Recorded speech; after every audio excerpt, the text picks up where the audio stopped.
On November the 5th, 2023, the family of the veteran Nollywood actor John Okafor, popularly known as Mr. Ibu, announced that one of his legs had to be cut off, amputated, to keep him alive. He had earlier released a video seeking financial aid for an undisclosed ailment. There were rumors that he had diabetic foot, and that was the reason for the amputation. So watch this video to learn how to manage diabetic foot correctly. It might just change your patient's life. I'm Dr. Hadiza Maralia Suleiman, your favorite holistic reconstructive surgeon. Consider subscribing to the Medical Information channel for more educative videos. Management of diabetic foot ulcer outline. Diabetic foot is a pathologic condition of the foot in diabetic patients that is characterized by skin and soft tissue lesions, damage to the joints and bones, presenting as formation of ulcers, joint deformities, infection, necrotic and gangrenous processes.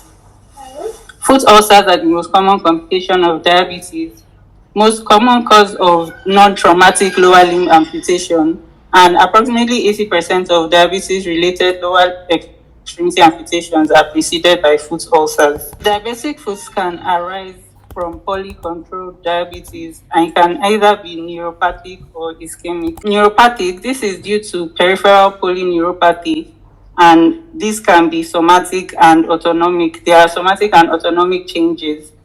Then ischemic is as a result of macroangiopathy, but there are also microangiopathic changes that can result in ischemic changes.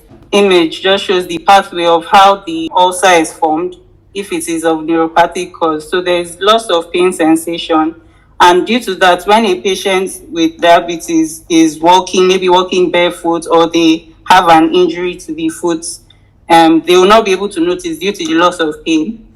And then this leads to worsening of the lesion, formation of callus, tissue damage and necrosis beneath the callus, and then a cavity will develop filled with serous fluid. Then once this cavity erupts, it leads to ulceration. For the autonomic changes that cause neuropathy, there will be decreased sweat secretion, and this causes the skin to become dry and brittle, and it can then easily form cracks and fissures. Infection can occur, and then ulceration can form. For the ischemic changes, these are due to microangiopathic and macroangiopathic changes. Most commonly, there will be atherosclerosis of the large arteries. That is peripheral arterial disease. There will be increased peripheral resistance, decreased perfusion of the foot structures, decreased supply of immune components, and then this leads to poor wound healing, and then eventually can cause an ulcer, and if not properly managed, there can be gangrene of the foot. So this image just shows the various etiology of DM foot: neuropathic ulcers, ischemic ulcers, and ischemic ulcers. Charcot foot, this is a complication of diabetic neuropathy, and it is characterized by joint dislocations, pathologic fractures, and deformities of the foot. So this image shows a normal foot and a Charcot foot. If you can see, there is loss of the plantar arc in the Charcot foot. Charcot foot is more common around the foot and the ankle. Risk factors for DM foot, they can be classified as general or local. For the general risk factors, we have uncontrolled hyperglycemia, which is the most common. And then duration of diabetes. The longer a patient has had diabetes, the more prone they are to developing the complications such as DM foot ulcers. Peripheral vascular disease, which can lead to ischemic changes and cause ischemic ulcers. Blindness or visual loss, chronic renal disease. These are the other complications that are usually associated with diabetes. So the presence of those complications can further increase the risk of DM foot. Then older age as well. For local factors, structural foot deformity, trauma or improperly fitted shoes, callus formation, a history of prior ulcer or amputation, limited joint mobility. These factors put the foot at risk of developing an ulcer. The presentation, it can be neuropathic or ischemic, and they have different presentations. So neuropathic ulcers are usually painless. They have normal pulses, regular margins, and it's usually on the plantar surface of the foot. This is different from ischemic ulcers that tend to occur on the dorsum of the foot. Neuropathic ulcers, calluses are more common, but they are absent in ischemic ulcers. For neuropathic ulcers, they are absent sensations, reflexes, and vibrations because it is a neuropathy. So for ischemic ulcers, there can be variable sensory findings. In neuropathic ulcers, the foot is usually dry and warm. Then in ischemic ulcers, the foot will be cold because there's reduced blood flow to the sites. They present with cold feet or cold extremities.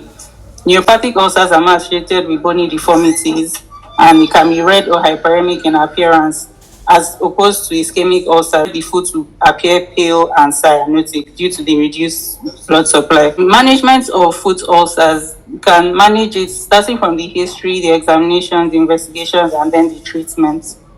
For the history, some of the things I mentioned before also fall under this because the history will be to mainly identify the risk factors. So patients with uncontrolled diabetes, patients that have had diabetes for a long period of time, patients with foot deformities, then to identify or to determine the etiology too. Ulcers are not only limited to diabetes, so you want to confirm that the patient doesn't have other conditions that can predispose to foot ulcers. So you want to rule out things like squamous cell carcinoma, malignancies, patients with tuberculosis that can develop ulcers, and so on and so forth.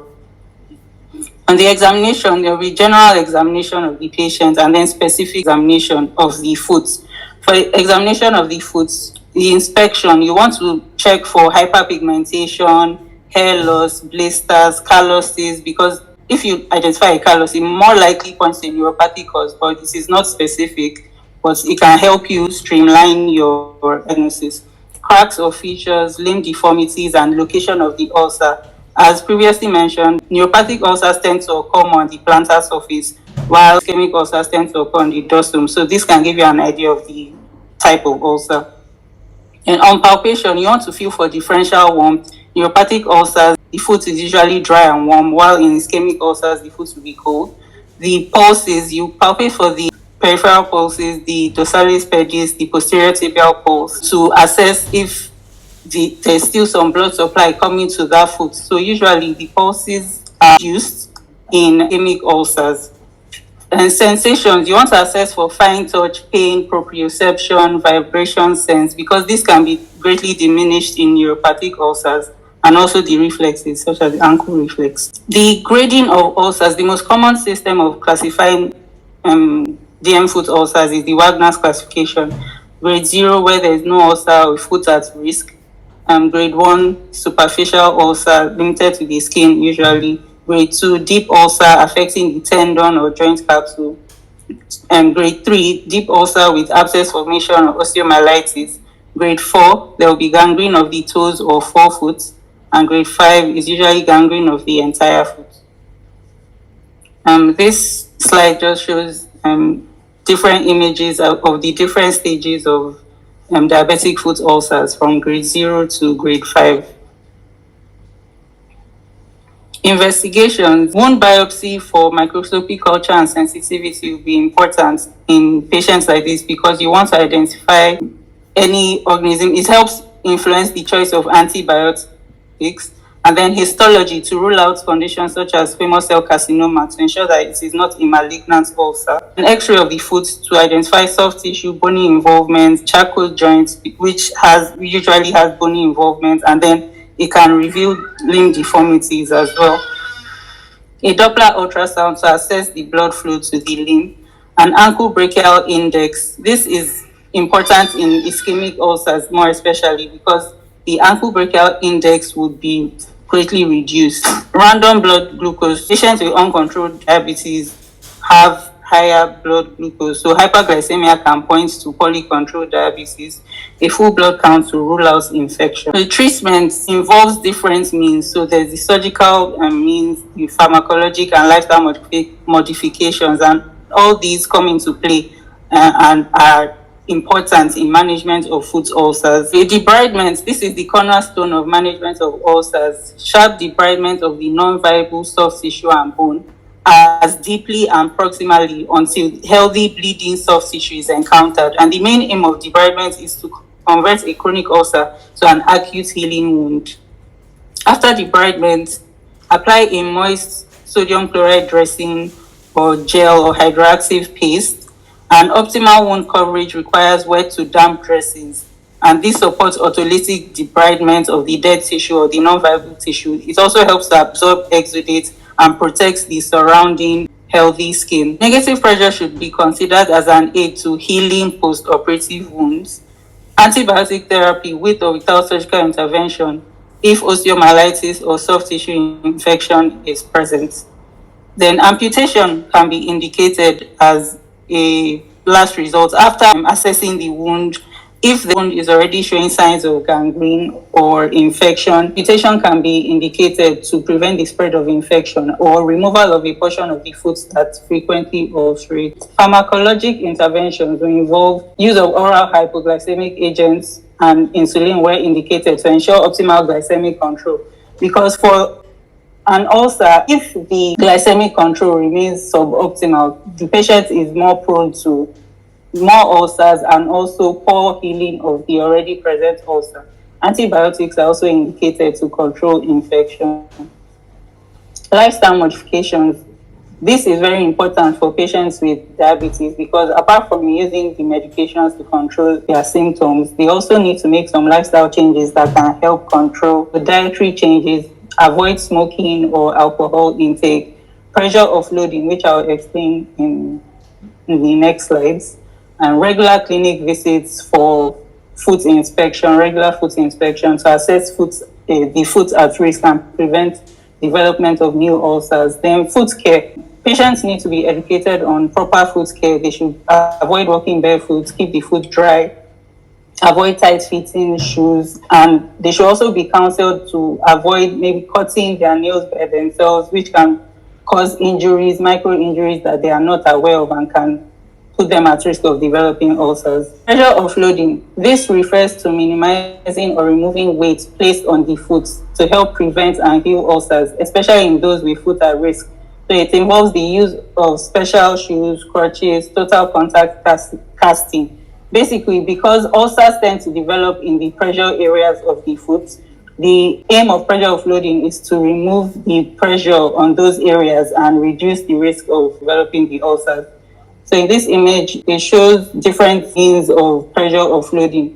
So there's a removable cast walker, Scotch cast boots. There are also special shoes created for diabetic patients that have softer insoles to reduce pressure on those areas that tend to develop ulcers more frequently. In conclusion, foot ulcers are one of the most costly complications of diabetes. Early identification and management can help prevent amputation, which can greatly affect the productivity of the patient. Multidisciplinary management is key. So different health professionals need to be involved in management of these patients. The plastic surgeons, the endocrinologists, podiatrists where available, dietitians, they all come into play in managing preventing foot ulcers. These are my references. Listed chronic kidney disease and visual loss as one of the risk factors for diabetic foot. Could you explain how?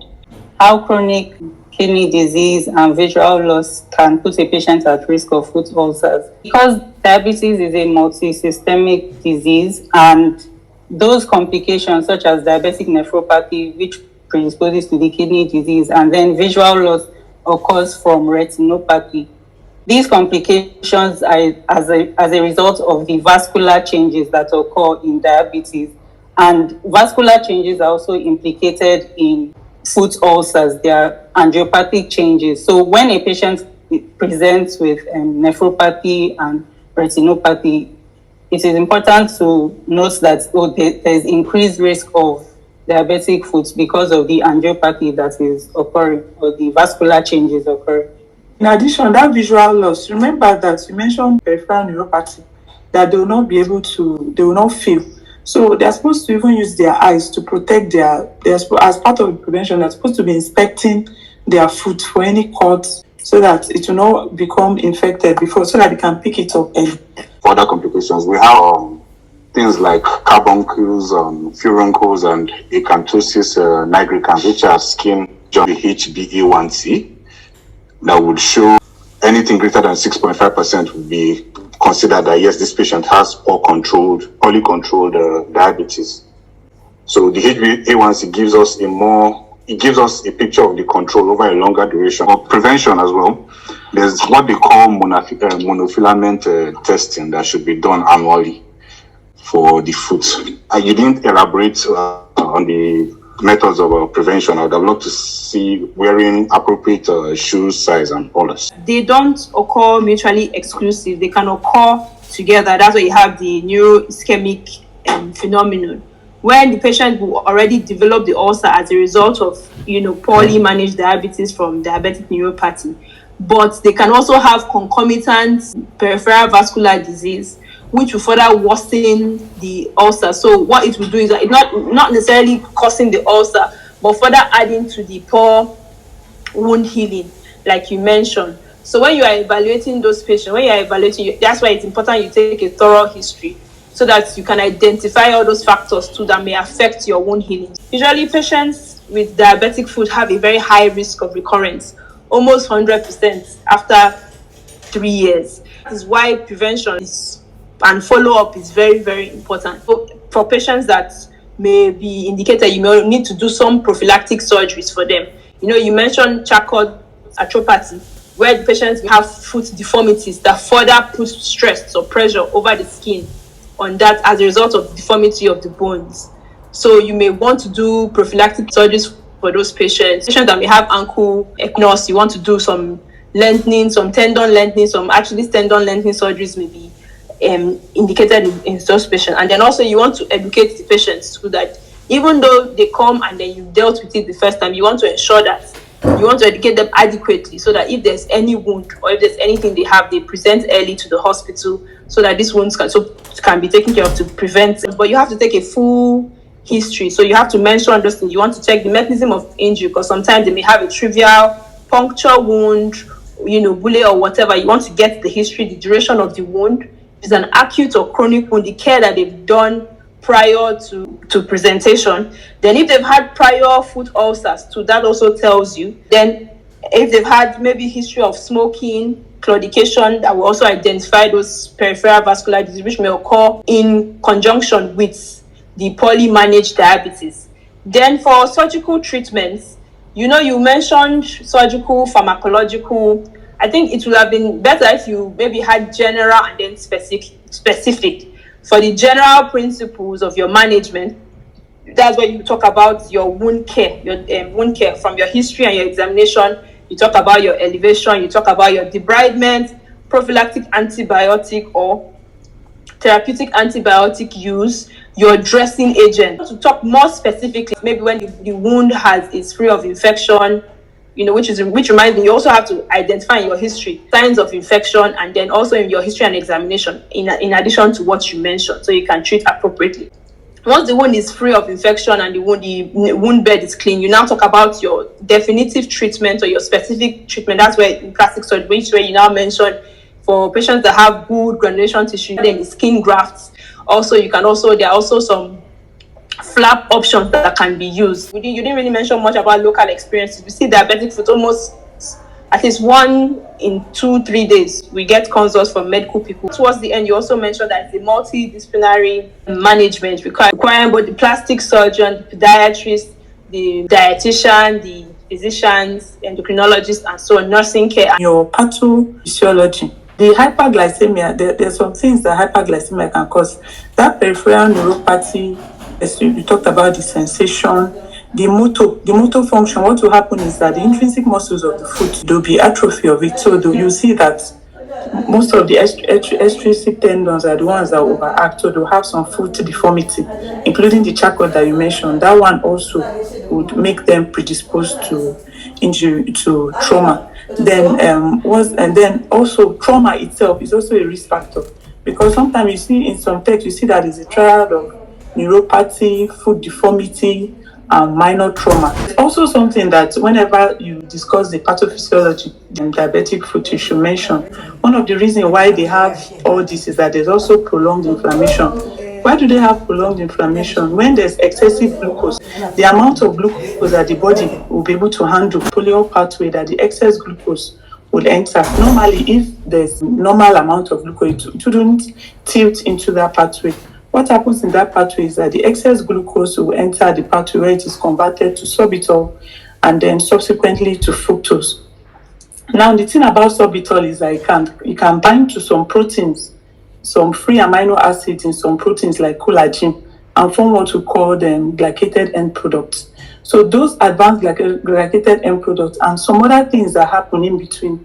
For instance, the enzymes that mediate it, there's some reduction that occur, like you have NADPH that helps, because when the glucose is converted to sorbitol, you have the reduced form of NADP. That's, you have the NADPH. And remember that all this helps in redox reactions in the body. So what will happen is that when you have these advanced glycated end products, they are going to cause lung inflammation. They'll prevent the progress of normal wound healing. What will also happen is that there will be apoptosis of the cells. Glycated end products and the excess glucose in the circulation will also favor increased production of matrix metalloproteinases. This matrix metalloproteinases, what they will do is that they will break down the matrix, because there's chronic inflammation. The wound is trying to heal itself. But all those elements that are laid down for healing to occur are going to be broken down. Also, you have increased reactive oxygen species. All this will not create a good environment for wound healing. So that's why there's difficulty. So the hyperglycemia itself has this problem. The peripheral neuropathy, all these things also bind to the nerves, about the eyes, the kidneys, and then the nerves. Three structures. They don't need insulin to regulate the way they use glucose. Other structure will need insulin to regulate the level of glucose into the cell. But for the eyes, the nerves, glucose can enter in. So when you have excess glucose, this will also go and prevent some reactions at the membrane. So all these are the things that the imbalance that will happen, that your treatment will try to get towards, to prevent them, and then to try to overcome it, since you already know it. So I'll go now to the debridement. Now, insulin. Yes, when we are talking about your treatment, you mentioned insulin. You were saying you give oral drugs, you only give insulin when it is indicated. As a rule, when a diabetic comes with a diabetic food that is active, we don't give oral. It's insulin we give to help to control the hyperglycemia. I know that the infection can be initially at the early phase before it progresses later to affect the other structures. But yes, when they come in with those infective complications, we don't do oral. We give them parenteral. Initially, we start solo because we want to bring down the glucose fast. We need to work with the endocrinologist so that if there's reduced glucose in the circulation, wound healing will be promoted. Debridement, there are other forms of debridement apart from surgical. The wet to dry dressing is mechanical, autolytic, enzymatic. There's even maggot therapy. Vascular intervention is very important. Sometimes when you do the Doppler or you do CT angio, you now see that there's a long segment, because you already mentioned that they have vasculopathy. If we don't open up those vessels, sometimes we need to do some vascular surgery that are being bypassed, or we are opening up those large because they have macro angiopathy. If we don't improve perfusion, whatever we do for the limb would not be able to salvage that limb. When the wound is clean, there are some local flap options. There are dressing agents that can be used, a lot of dressing agents, negative pressure wound therapy, growth factor therapy, hyperbaric pressure therapy. Those are some other adjuncts. The current thing that is trending now, this Mr. Ibu that had diabetic foot. There's something about limb salvage. If you're able to do all this early, start your multidisciplinary management, the wound dressing, control infection, and then debridement as you should, sometimes be able to salvage the limb. So it's not in all cases. Infection is not an indication for amputation. Most of the time, the indication for amputation is gangrene. Elevation is not all limbs that we do elevate. If the blood supply to the limb is precarious, you won't want to elevate, because that will reduce the blood supply to the foot. On ABI, can you tell us how it is done? Once the other foot has diabetic foot ulcer, the contralateral limb, no matter how normal it is, that foot is at risk. A diabetic patient, his feet are at risk. That is why you talked about foot care, whether there's ulcer or not. You don't wait for signs before you say it is at risk. Ankle brachial index is calculated by the systolic pressure of the ankle over systolic pressure of the arm. The normal value is usually between 0.9 to 1. And if it is less than that, it's suggestive of ischemic changes. What if it is more? The normal is 0.9 to 1.2, 1.3. About elevation, this will also help to guide whether we should elevate or not. Between 0.7 to 0.9, the patient has some arterial disease. If it is more than 1.3, there's calcification. So you have to do other investigation. It's not as if it is normal. The ones that are less than that now, so 0.7 to 0.9, there's mild arterial disease. Do you get? If it is less than 0.5, there's critical limb ischemia. That one is severe arterial disease. You don't even elevate. 0.5 to 0.7, those ones too, you should not elevate. When it is less than 0.5, that one you need to go and do something. So immediately. So that's 0.5 to 0.7. You should not elevate because the patient has some moderate arterial disease. Elevation will reduce flow to that limb, but elevation helps to reduce edema when there's a problem with the vein. But for arterial disease, you don't want elevation because the blood will have to flow up against gravity, and it will not be good for perfusion of the distal tissue. For the introduction, I think, diabetic foot is such a common and widespread problem in our environment that, it's important, I think, to mention the effects of the syndrome itself. So you can start like this. You can say that diabetic foot ulcers are a devastating complication of diabetes, poorly controlled diabetes, especially in our own environment. And then you can now go ahead to mention some of the statistics that you have seen. In some texts, you'll see that they say that up to about 15% of diabetic patients develop diabetic foot ulcers during the course of their disease. In fact, some of the texts will even tell you that there is even a lifetime risk of a person with diabetes mellitus developing a foot ulcer, which may be as high as up to even 30% or even up to 40% in some texts. So, if you say it that way, you are really telling us about the magnitude of the problem, because you've told us that it's one of the common complications in poorly controlled diabetes, which we often see in our own environment here, not just here, but worldwide, a risk of developing it during the course of their illness. The issue of the recurrence rates, isn't it? The fact that the recurrence rates are quite high.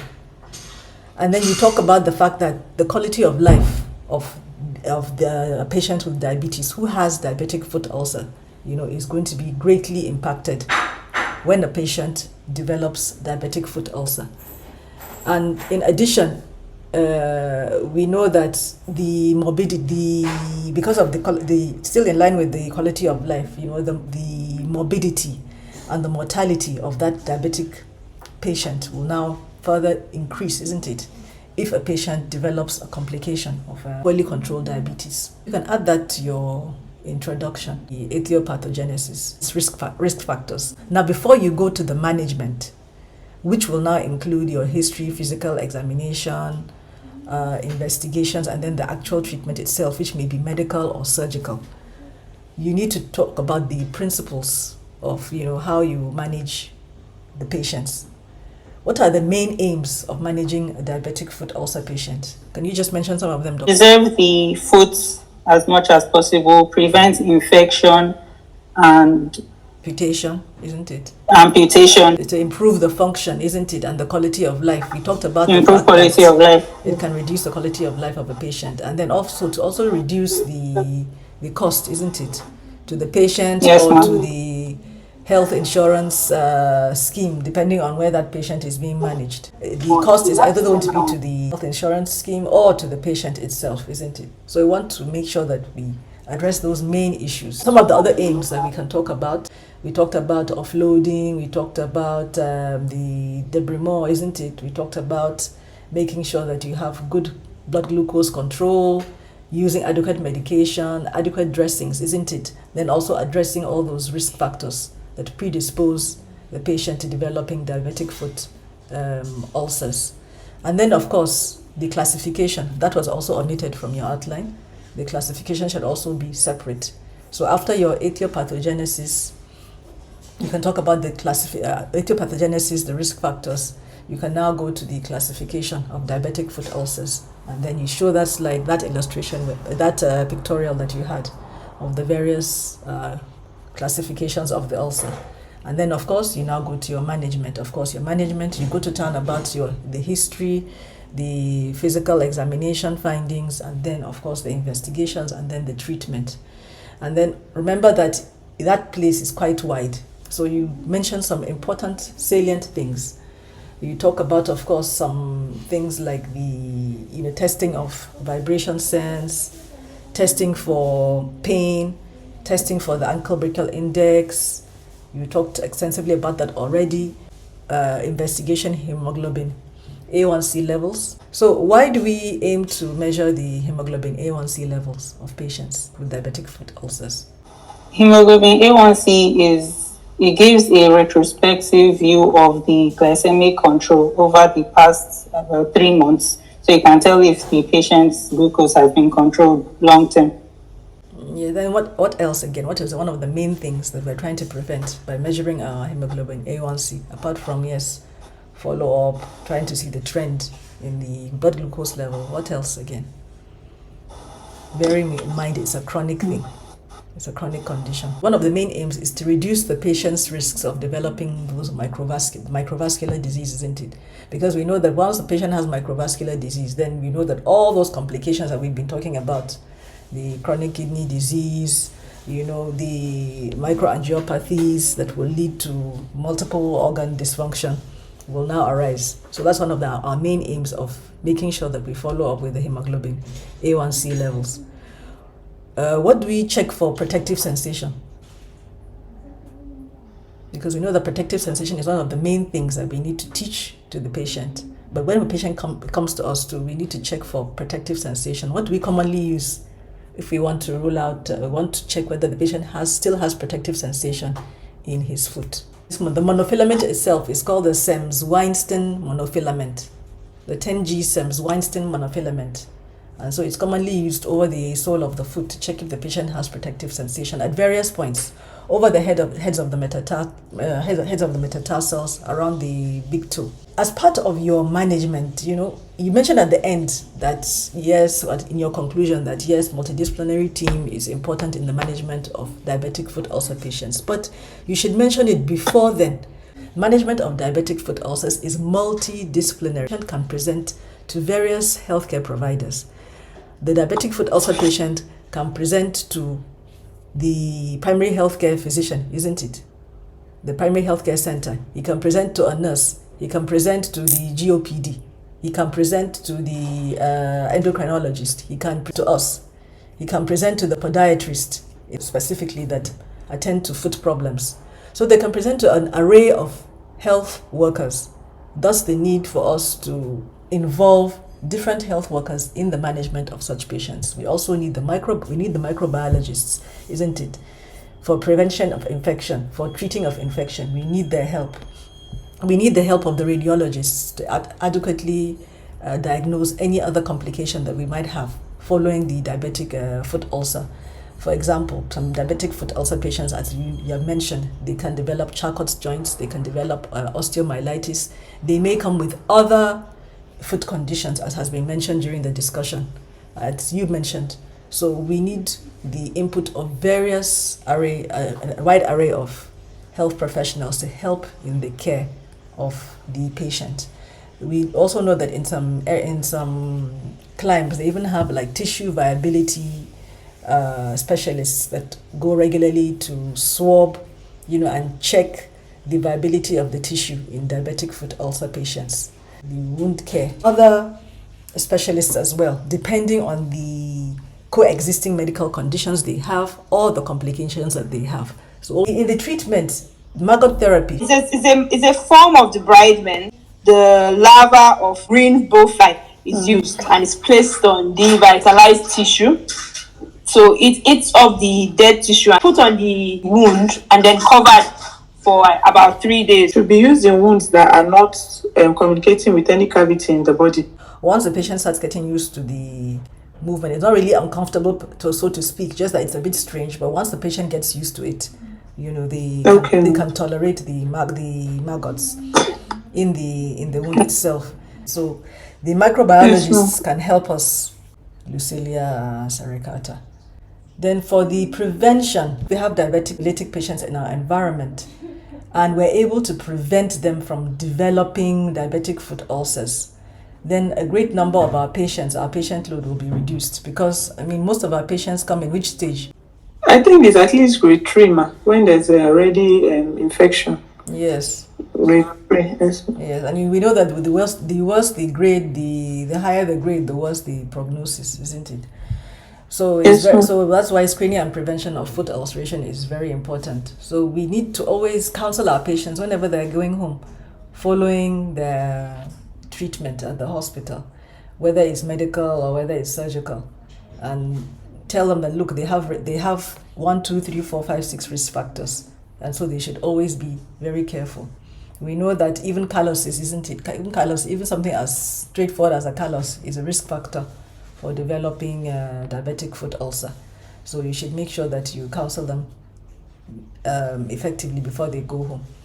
That inspection of feet, very important, in between the toes, the soles of the feet. Check for cuts, for bruises, for blisters, for redness, for ulcers, any sign of abnormality.